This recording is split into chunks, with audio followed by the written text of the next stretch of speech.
Selamat datang di Optis, obrolan para tifosi sepak bola. Masih bersama kami, duo korporat.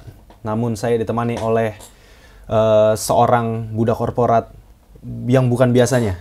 Karena budak korporat yang bernama Laksmana Wirangga sedang menjalankan tugasnya sebagai budak korporat. Silakan memperkenalkan diri, budak korporat. Halo. Dua. Halo, pendengar Optis. Salam kenal. Udah kenal juga ya? Enggak tahu sih. Iya, udah.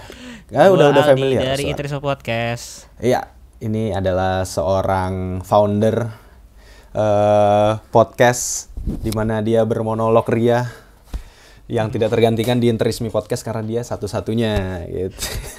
Siapa yang mau ganti? Iya, mulai. Dan masih bersama saya Reza Fiansyah, sang pundit korporat 1.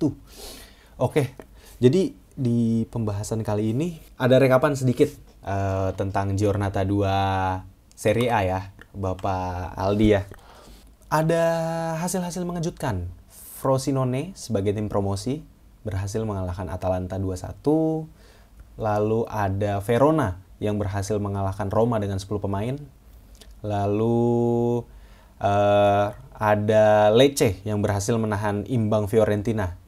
Nah, padahal Fiorentina di pertandingan pertama berhasil menang.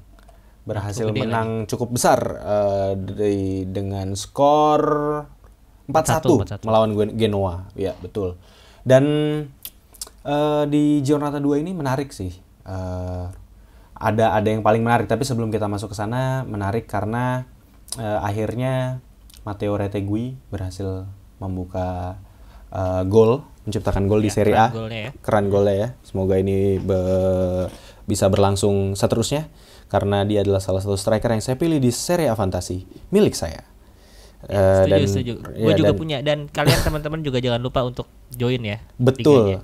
Iya, silakan dilihat di postingan kami yang ada di Optis sebelumnya, itu di situ ada kode liganya, dan bisa dilihat juga di Instagram Optis di @optis.id di Instagram.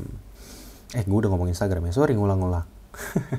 Oke, jadi untuk tim-tim besar tuh masih berhasil ya mempertahankan kemenangan ya, Bapak Aldi ya. Ada Milan yang menang 4-1, lalu ada Inter yang menang 2-0, Napoli menang 2-0, lalu tim besar lain Monza tim besar menurut kami, Optis Empoli menang 2-0 melawan Empoli. Oh, saya lupa ada satu tim besar, Bologna berhasil menahan imbang Juventus.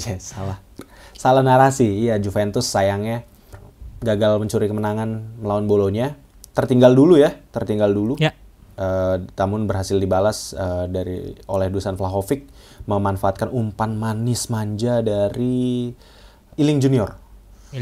Dan di pertandingan itu Pogba juga akhirnya main lagi setelah iya betul. Terakhir main tuh bulan Mei setahu gua. Dan musim lalu itu dia cuma main 161 menit total. Nggak ada yang main 90 dikit menit. Banget ya, berarti nggak ada 2 pertandingan itu hitungannya, 90 tambah 90 aja 100. Dan main rata-rata jadi sebagai pengganti 15 menitan doang gitu. Iya, benar-benar. Dan Pogba masih punya touch-nya, masih menunjukkan kelasnya, kebetulan saya nonton. Lalu Inter sebagai tim yang belum belum terkalahkan dan belum kebobolan. Ini adalah doa saya kepada Inter Milan agar jangan ini jinx ya biar pertandingan berikutnya mulai kebobolan banyak kalau bisa. Nah buat teman-teman, kalau misalnya mau mendengarkan lebih lengkap update dari Giornata kedua, bisa mampir ke channel YouTube-nya Pinsport. Itu kebetulan episode kemarin saya mendapat kehormatan diundang di sana menggantikan Bapak Rangga yang biasanya mengisi di sana. Ya? Saya debut kayak Dede Nugent ya, debut deh kayak Gue juga Idol. Debut kemarin. Nah, gue debut jadi host tapi masih kaku, sorry guys. Asli. Tapi seru loh Pak, seru. Ada yang komen tadi, gue baru lihat kayak hostnya ini aja, Bang Botak mah ngeselin parah banget netizen. Masa sih? Asli, lu baca deh, itu gak bohong gue. Iya, gue jadi gear sendiri nih. Gue yang ngakak sih ini. Ini out of topic bentar aja ya, gue sorry ini sebentar aja. Yang komen baju lu kebalik page-nya. Nah itu dia, maksudnya saya sih tidak memperhatikan segitunya ya Pak ya. Iya. Asli. Dan kan yang lebih lucu lagi itu asli dibeli di Milan Store. Milan Store di Italia. Di San Siro Store, sorry. San Siro Store. Kok jadi, bisa-bisanya ya? Nah, maksudnya mohon maaf nih kalau misalnya bisa jadi orang sononya yang terbalik, Pak. Masa? Tapi karena masa sih less likely lah. Iya, maksudnya ini kan kita beli bareng ya. Gue beli yang di Marco, lu Benacer, gue Inter, lu Milan. Ini dibeliin Bapak Rangga yang lagi ke Milan waktu itu ya. Iya, betul. Ini gue nggak tahu si Rangga belinya di Inter terus makanya di Milan disalahin sengaja gitu bagaimana? Iya, kayaknya itu bisa jadi tuh. Gua nggak tahu, pokoknya itu nggak maksud flexing, tapi alhamdulillah itu asli belinya di sana, ada tuh logo tempelan officialnya, gue masih ada yang masih gue simpen nih karena jarang-jarang kan. Itu kita belinya si Rangga belinya bener-bener di San Siro Store, ada footage-nya. Nah, kalian kalau yang mau nonton atau dengerin cerita lengkapnya Rangga ke Milan bisa dengerin di YouTube-nya Optis ya, yang akan nanti sebentar lagi tayang ya. Ya, betul. Terima kasih sudah memberikan tekanan kepada saya. Itu masih dalam proses edit, teman-teman. Semoga teman-teman nanti ketika nonton bisa enjoy, karena ya gue mengerjakannya dengan sungguh-sungguh walaupun dengan skill gue yang terbatas. Oke, gitu ya Pak ya. Jadi alhamdulillah kemarin debut kita berdua ya, Bapak sebagai host, saya sebagai narasumber. Dan terima kasih netizen yang sudah komen. Jujur saya nggak tahu itu yang harusnya bener gimana. Itu gue sampai insecure, gue sampai nyari-nyari, Pak, ini patch Champions League gimana? Tapi bener di kanan sih. Itu kan gue di kanan kan. Tapi ya udahlah. Kalau ternyata itu salah, kayaknya emang yang jaga toko fans Inter nih. Nah, dari pertandingan itu ada satu pertandingan yang mau gue sorot, Pak, di Giornata 2. Ini menarik nih. Jadi di pertandingan Napoli melawan Sassuolo itu ada kartu merah. Tapi ini kartu merahnya unik karena itu straight red card yang disebabkan oleh perkataan pemain kepada wasit gitu. Itu kayak gue kalau ngelihat kalau kalian teman-teman ngeliat cuplikannya itu kayak lagi nyerang enak-enak, bola lagi dipasing, lagi digulirin, gak ada angin, gak ada hujan, dia ngomong sama wasit, terus ya udah kartu merah gitu tanpa ragu ya wasitnya. Nah, menurut lu Pak, itu apa yang dikatakan oleh Maxim Lopez kepada wasit gitu? Ini kita jujur aja ya, kita nggak nonton full match-nya 90 menit. Gue tuh mulai nonton setelah dia di kartu merah, justru ya udah unggul 2-0 lah kalau nggak salah ya. Dan karena gue nonton highlight-nya doang dia pas di kartu merah, gue sih ngelihatnya ya dari gestur, dari keputusan wasit, itu emang bener-bener kalimat atau perkataan yang memang bener-bener istilahnya mungkin ya parah, insulting, udah ya kasar banget lah gitu ya. Mungkin hal-hal yang sensitif di Italia juga mungkin ya. Mungkin mungkin kayak di Indonesia bisa bapak lu PKI gitu, atau kalau di sana mungkin bapak lu Nazi ya gitu. Iya, mungkin hal-hal yang kayak gitu ya, karena wasit benar-benar nggak ragu gitu ya. No hesitation gitu pas kita lihat ya. Nah, dan Maxim Lopeznya pun menerima gitu kan, nggak protes dulu kan. Iya, kalau misalnya dia cuma bilang mata lu somplak, ya paling lah gue cuma ngomong gitu sih. Iya, lebay amat gitu kan. Pasti ada protesnya dia. Ini langsung dia menerima dan lari ke lorong menerima keputusan gitu. Benar. Jadi dia sadar bahwa dia juga salah di situ ya. Nah, jadi kalau misalnya gua baca-baca dari FIFA Law of the Game, itu ada di Law 12 False and Misconduct, itu di hukum ke-12 page 12 ya. Bab 12 False and Misconduct itu ada di poin sending off offenses gitu. Ini ada kalimat yang using offensive, insulting or abusive language and or actions gitu. Nah, itu tuh pasti Law of the Game FIFA ini pasti juga dipakai jadi patokan untuk FIGC itu bikin aturan tentunya ya. Betul. Jadi buat teman-teman, jadi sending off offenses ini itu tuh antara lain ada poin-poinnya tuh ada denying the opposing team a goal or an obvious goal scoring opportunity by a handball offense gitu ya. Jadi kayak ya itu handball yang disengaja gitu. Kayak kalau mau lihat contoh kayak Luis Suarez di Piala Dunia 2010 lawan Ghana. 2010. Nah, itu contohnya denying a goal or an obvious goal scoring opportunity to an opponent whose overall movement is towards the offender's goal by an offense punishable by a free kick. Maksudnya kayak sliding tackle. Nah, ini contohnya tuh kayak Ole Gunnar Solskjaer waktu nekel, gue lupa Alan Shearer apa siapa ya, Newcastle ya. Pokoknya itu dia taking one for the team dah, itu terkenal banget. Habis itu ada serious foul play misalnya Aldi main bola terus dia ngegampar lawannya gitu ya pakai tangan, atau mungkin kayak Zidane nyundul Materazzi kali ya.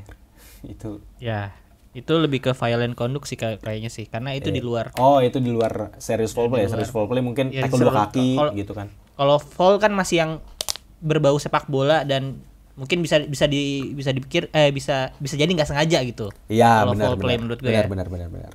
Biting or spitting at someone. Ya, ini Luis Suarez lah ya biting.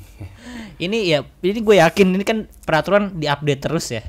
Ini gara-gara ada si Suarez ngebiting baru dimasukin nih peraturan. Kayaknya iya deh, kayaknya ya baru ditulis bener-bener biting gitu.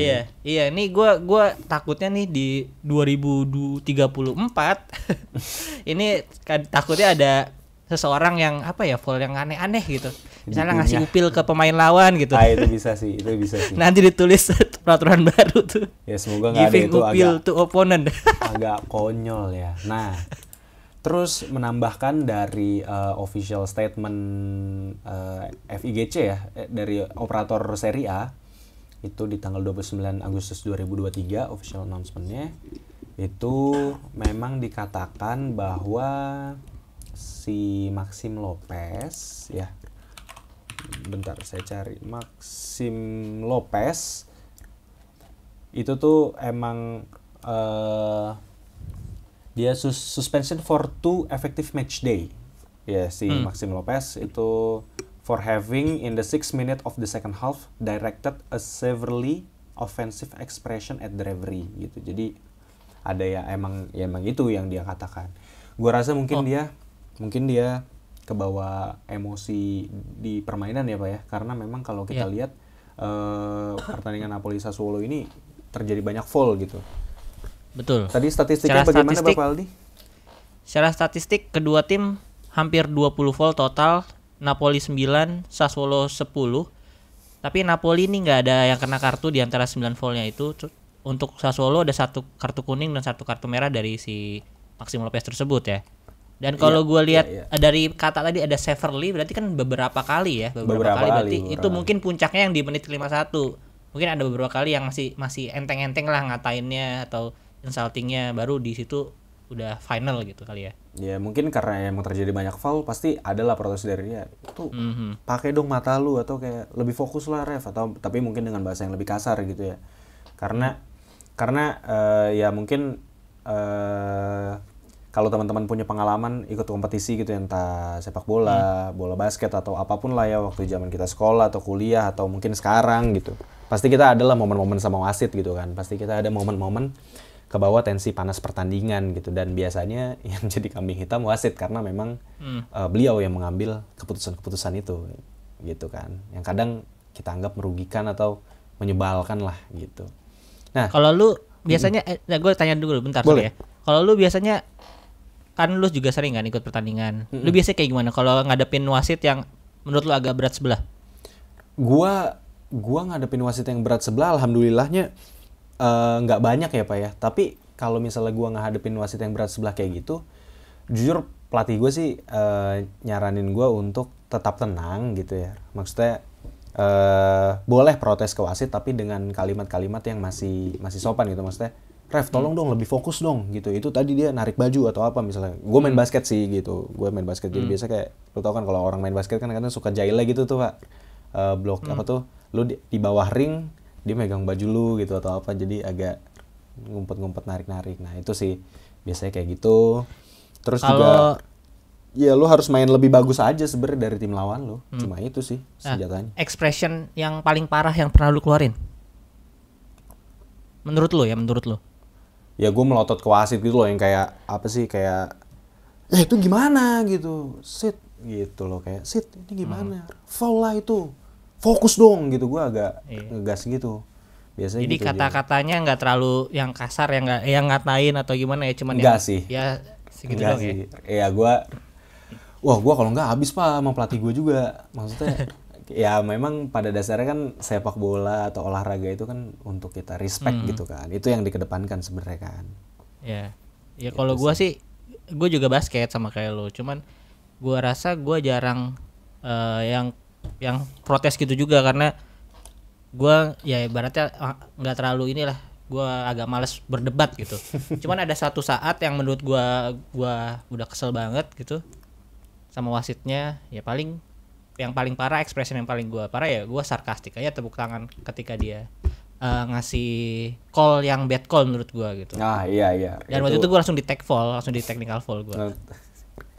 Iya sih, itu emang hak prerogatif wasit. Kadang-kadang nyebelin, tapi wasit suka make di momen-momen ya gitulah Pak ya, namanya tensi pertandingan ya.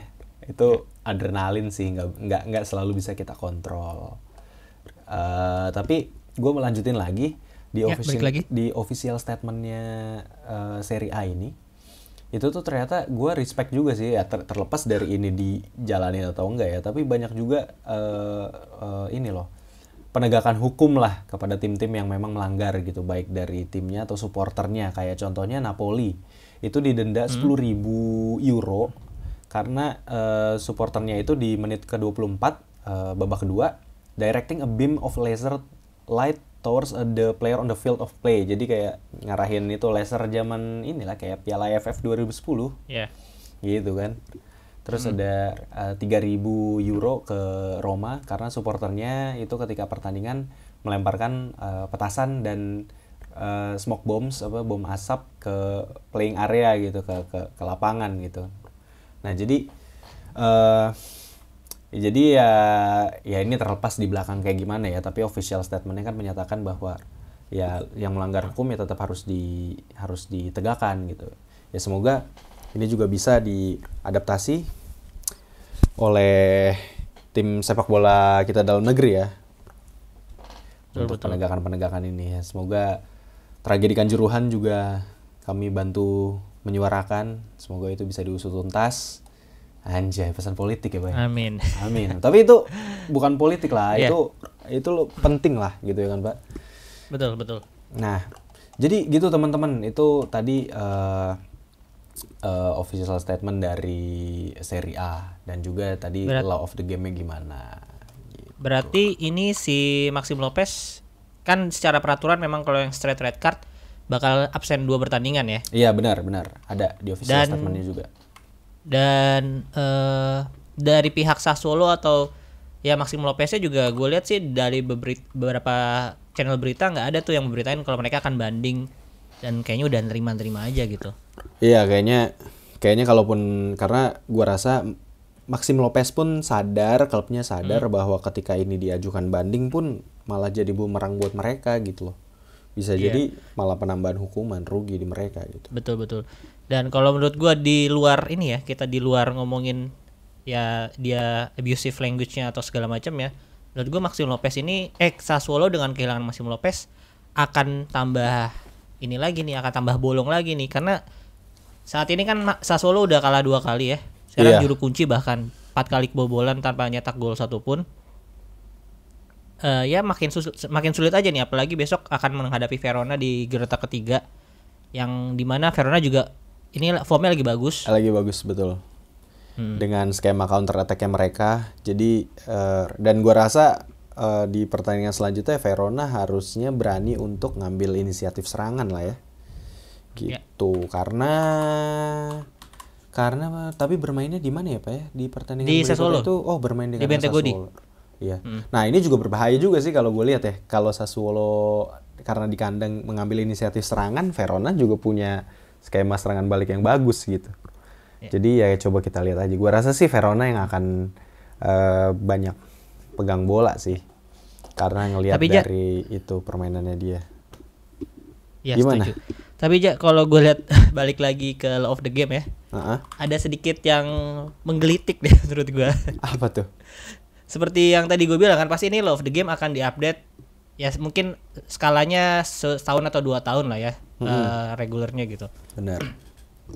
Ini kan di poin paling bawah tuh, kalau kita baca nih teman-teman, kalau mungkin ada yang download halaman berapa?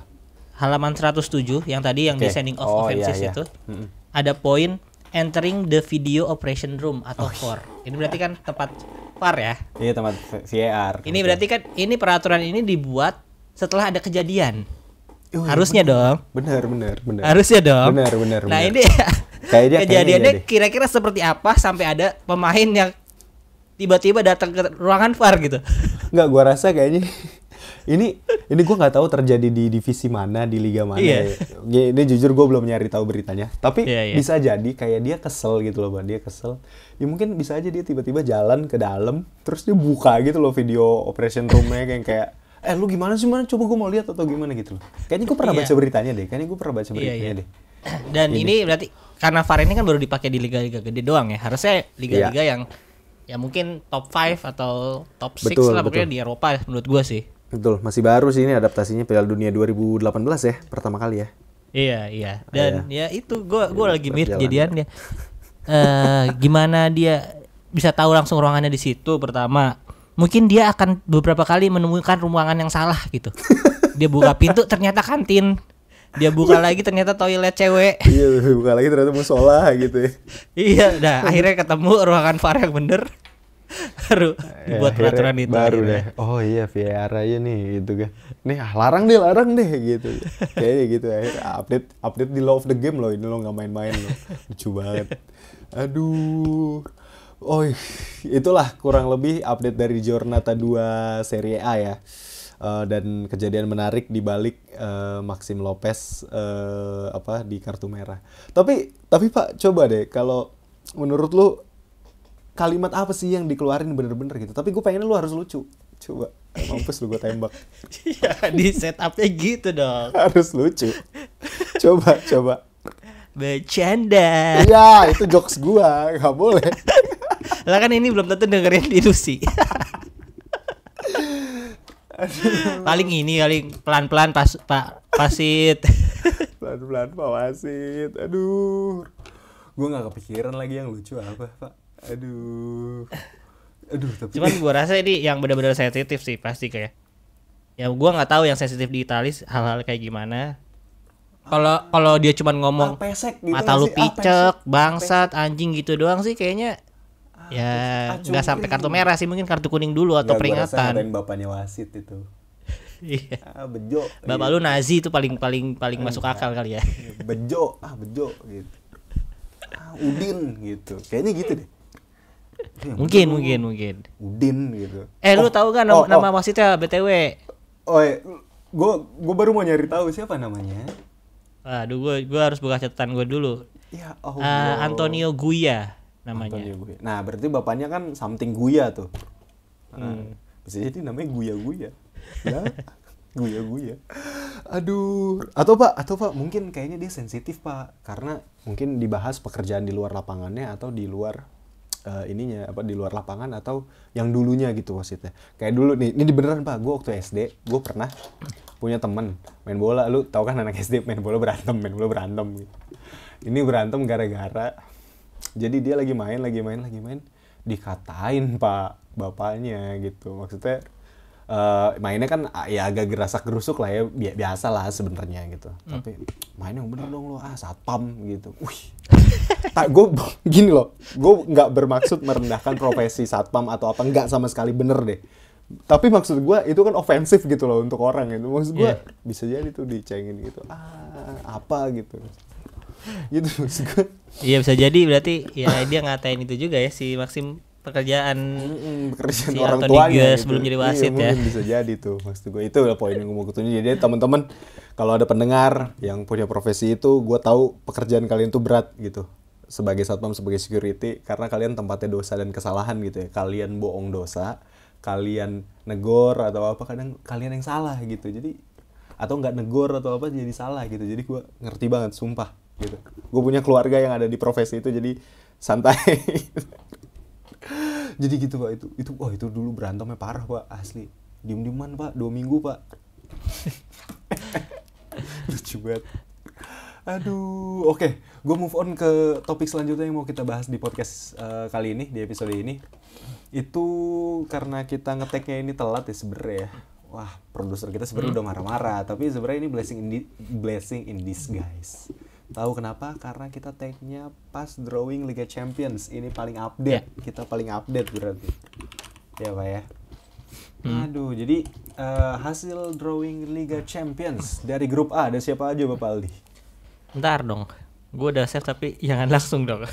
Gue cari dulu. Ya udah grup A saya, grup A saya. Grup A langsung. Ayo udah, boleh.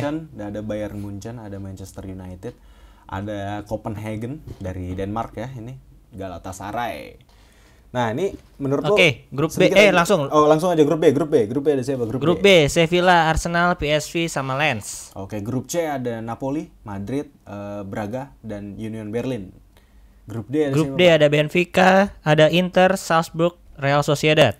Grup E ada Feyenoord, Atletico, Lazio, Celtic. Oh, Lazio masuk ya. Grup F ada siapa, Pak? Masuk dong. Grup F ada Paris Saint-Germain, Dortmund, Milan dan Newcastle.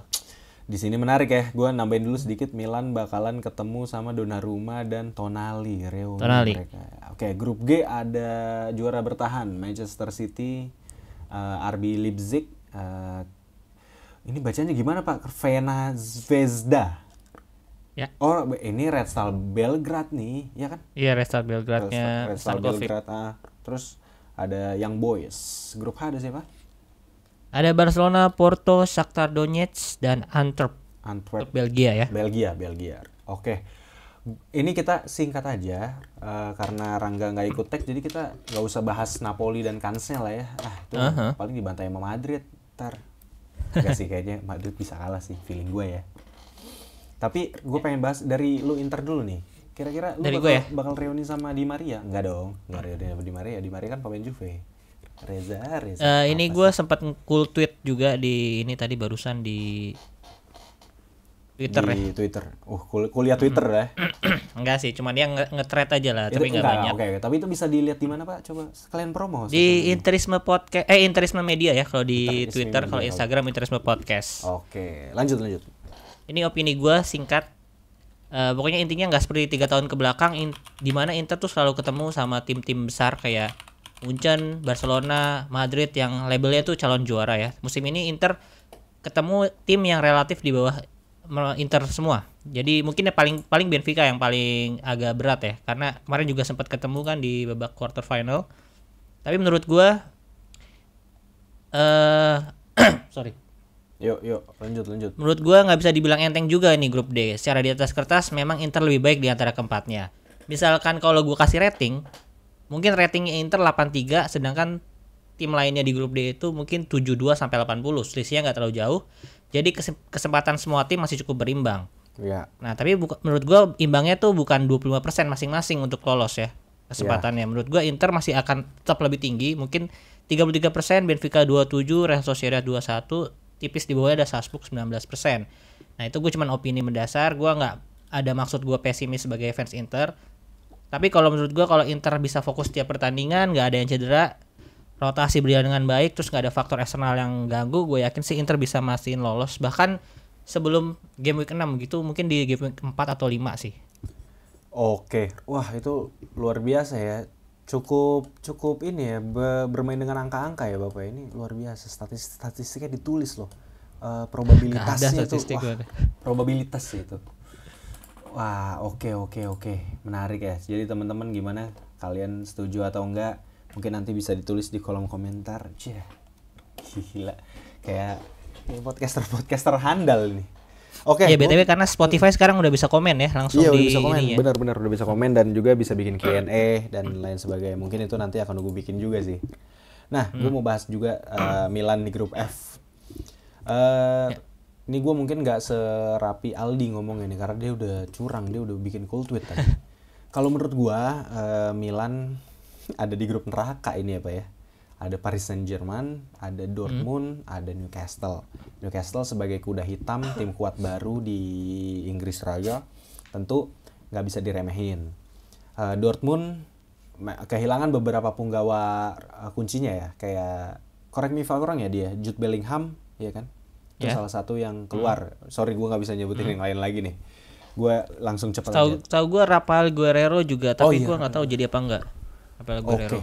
Oke. Nah terus ada Paris Saint-Germain kehilangan Neymar dan juga Messi lah yang jelas. Messi. Ya, tapi maksud gue rasa Paris Saint-Germain ini akan berbenah lah gitu timnya dengan penjualan mereka berdua gitu, gaji untuk bayar gaji juga lebih murah, lebih ringan, jadi harusnya bisa rekrut pemain-pemain yang bisa menambal dan lebih cocok gitu ya di untuk timnya mereka gitu.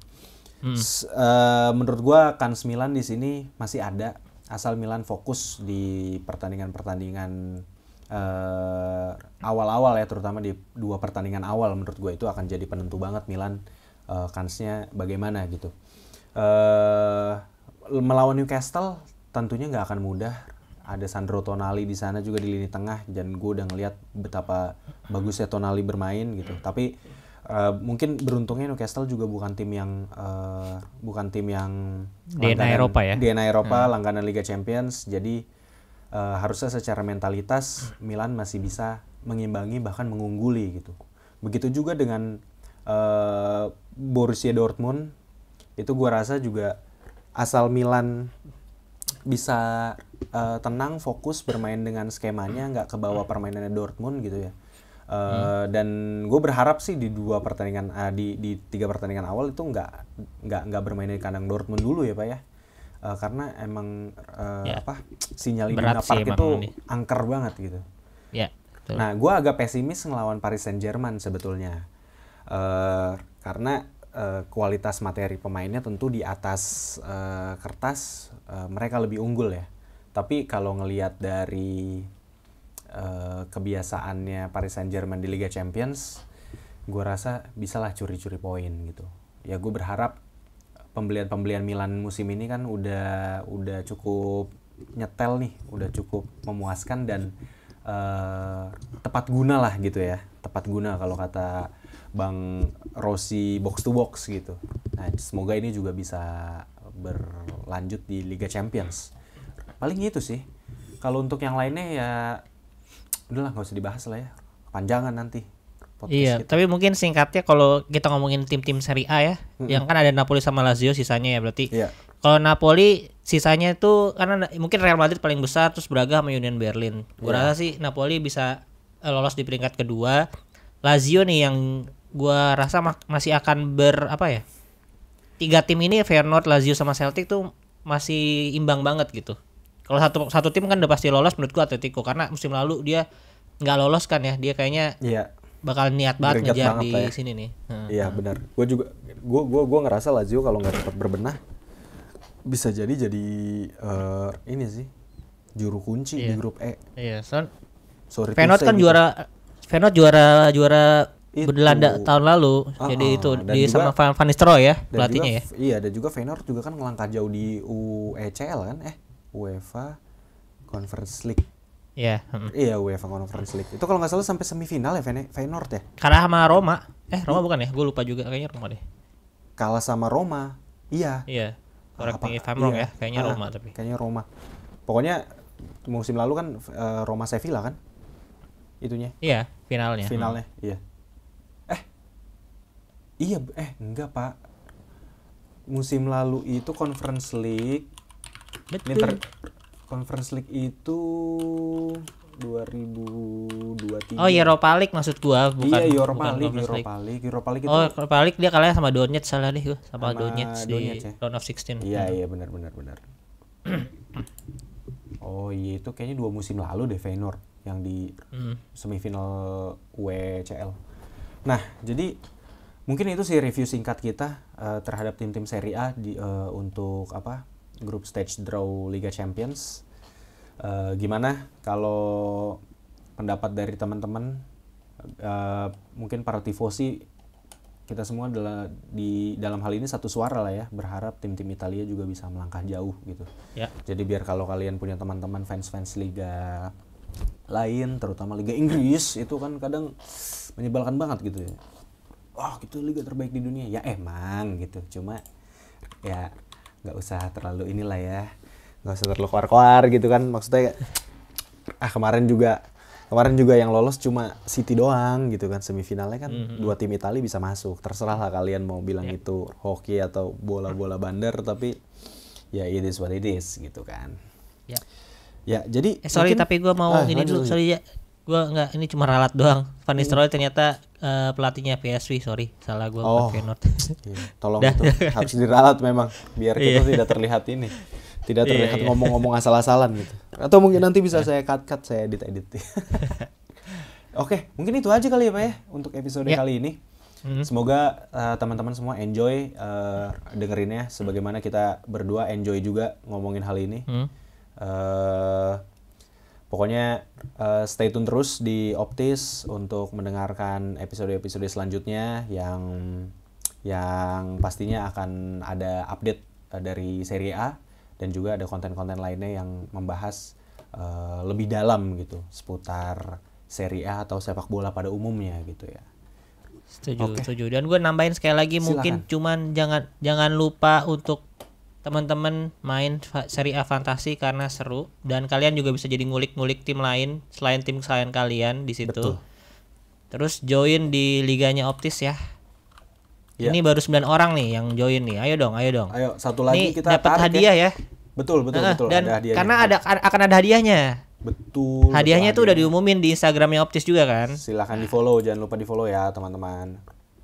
Nah itu kalian bisa join di kode Liga Y8 K3 Y4 6C.